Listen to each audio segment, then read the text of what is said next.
19। हम यहाँ 19 से धरने पर बैठे हैं क्योंकि हमें यहाँ कंपनसेशन नहीं मिला है।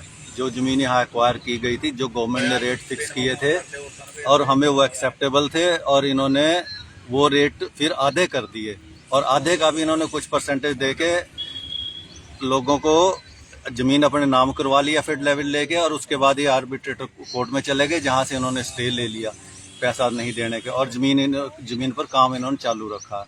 तो हमारा मेन मकसद ये है कि हमारा ये स्टे हटे और ये पैसा हमें सारे लोगों को मिल जाए। क्या मांग थी जी, क्यों धरने पर बैठे हैं आप लोग? देखो ये हमको वो शुरू में कुछ मकानों को पैसा दिया था, फिर बाद में इन्होंने ना जबरदस्ती वो नोटिस दे के कहा आपने दुकानों तोड़ो, फला करो, आप उनका मुआवजा भरना पड़ जाएगा, आपको मंत्री का उसका दोबारा तोड़ने का पैसा देना पड़ेगा आपको, कह जल्दी दुकानें खाली करो। हमने दुकानें भी तोड़ दी, ना कोई पैसा दिया ना कुछ दिया, जबरदस्ती इन्होंने हमारे साथ निजायज करा। जो हमारे बच्चे भूखे मर रहे, थोड़ा बहुत कमाते थे दुकानों से, उससे भी बैठा दिया हमने। किस तरह मांग है, क्या मांग है आपकी? और मांगे तो इन्होंने, सरकार ने हमारी मांगे तो सुनी नहीं, मांगे तो एक बार भी नहीं सुनी इन्होंने। खुद से इन्होंने रेट तय किया, जो रेट तय किया था उसी में सारे किसान सहमत थे, उसी रेट पे फिर इन्होंने उल्टा स्टे भी दे दिया। मतलब किसानों का जूता किसानों के सिर पे ही मार रही है प्रशासन। ये जो धरना है आपका NHI के खिलाफ है या सरकार के खिलाफ है? NHI के खिलाफ है, और हमारा जो मुआवजा है वो हमें दिलाया जाए, जितना भी हमारा मुआवजा बनता है। पहले तो जो सर्कल रेट इन्होंने 219 के हिसाब से दिया, वर्ग मीटर के हिसाब से दिया है, जो दिया उसमें सारी जनता सहमत हो गई थी, पर वो पैसा इन्होंने 4 या 5% पैसा डाला, उस पर फिर स्टे डाल दिया। आज एक वीडियो वायरल की थी आप लोग में से किसी ने, कांग्रेसी कार्यकर्ता था या नेता था, क्या मामला था जी? वो मामला ये था कि इनकी गाड़ियाँ बंद हुई, NHI का जो ये रोड निकला है हमने ये बंद किया था, क्योंकि हमारा NHI के साथ चला हुआ धरना प्रदर्शन। ये रोड तो इलीगल है अभी, इस पे बड़े बड़े ट्रक चल रहे हैं, बच्चे भी जाते हैं, खेतों में भी जाते हैं लोग, मतलब इतने बड़े बड़े ट्रक चलते हैं, साइड देने के लिए रास्ता नहीं मिलता। तो ये ट्रक बंद हुए, इनका काम रुका। ये कल से घूम रहे हैं हमारे साथ, यहाँ आके बदतमीजी कर रहे हैं कार्यकर्ता इनके। और कल MLA साहब आए थे, एक्स MLA कन्हैया चौधरी जी, उन्होंने आके भी यहाँ बदतमीजी करी। इतनी बदतमीजियां थोड़ी ना किसान सहन करेगा, किसान अपने हक के लिए बैठा है, यहाँ बदतमीजियां सहन करने के लिए नहीं बैठा है। कार्यकर्ता वो यहीं के हैं कि बाहर के हैं? यहीं के है, गंगूवाड़ा से।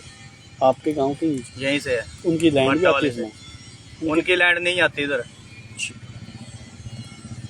सर क्या मामला इस वक्त बता पाएंगे, कितने दिन हो गए आपको? हमारे को यहाँ से 26-27 दिन हो गए हैं, और 26-27 दिन में कोई भी सुनवाई नहीं कर रहा। जो भी आ रहे वही एक मिट्टी गोली से दे देते हैं और समझा के बुझा के चल जाते हैं। कोई आपका कोई यहाँ बैठने से कोई समस्या हल नहीं होगी, ऐसे बोल के चल जाते हैं। और NHI वालों ने बोल रहे हैं कि ये तो ज़मीन आपकी गवर्नमेंट के नाम हो चुकी है और ये आप इसमें काम नहीं रोक सकते और काम चलेगा।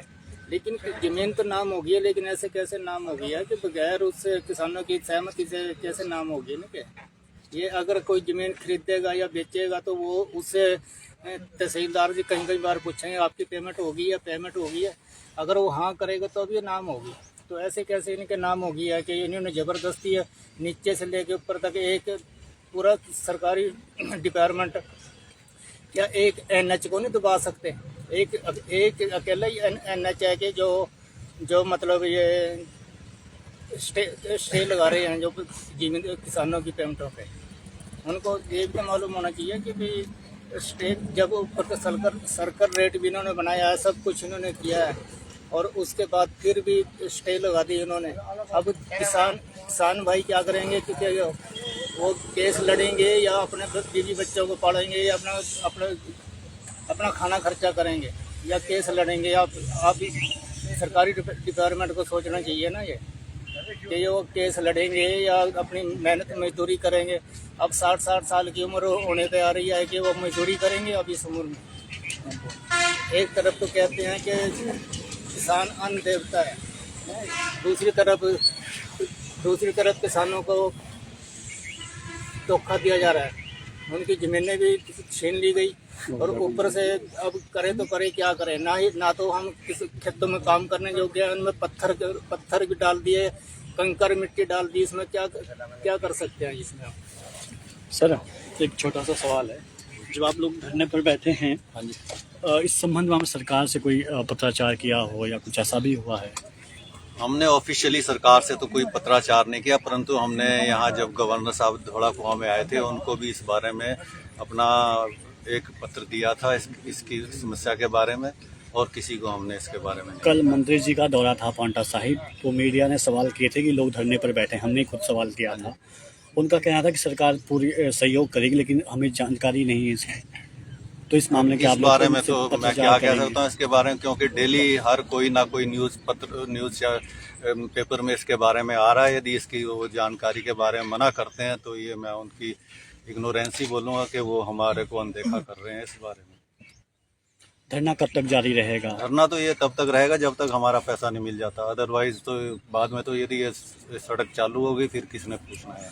कितने परिवार थे जो यहाँ पर जिनकी ज़मीन आई है? इसमें लगभग 200 परिवार हैं जिनकी ज़मीन इसके में एक्वायर की गई है। सर यहाँ घर भी थे, दुकानें भी थी, ऐसा कुछ भी था पहले? यहाँ पर जहाँ हम अभी बैठे हैं यहाँ पर मकान था, 2 मंजिल मकान था और सामने दुकानें थी। नियर अबाउट 9 दुकानें इन्होंने तुड़वा दी हैं, जिसका हर महीने किराया 36,000 के आसपास आता था, और मकान का भी ये 15,000 रुपये किराए के मकान में रहे तोड़ने के बाद, और 4,000 रुपये इनकी दुकानों का किराया आता था। ये इनको पर मंथ लॉस हो रहा है। कितने साल हो गए जो लॉस हुआ है दुकानों का? ये इनको 3 साल हो गए हैं, 3 साल से ज़्यादा। ठीक है सर, थैंक यू।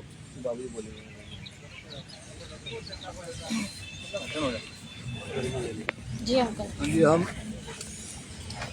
20-25 दिन हो गए हमारे को धरने में बैठे हुए।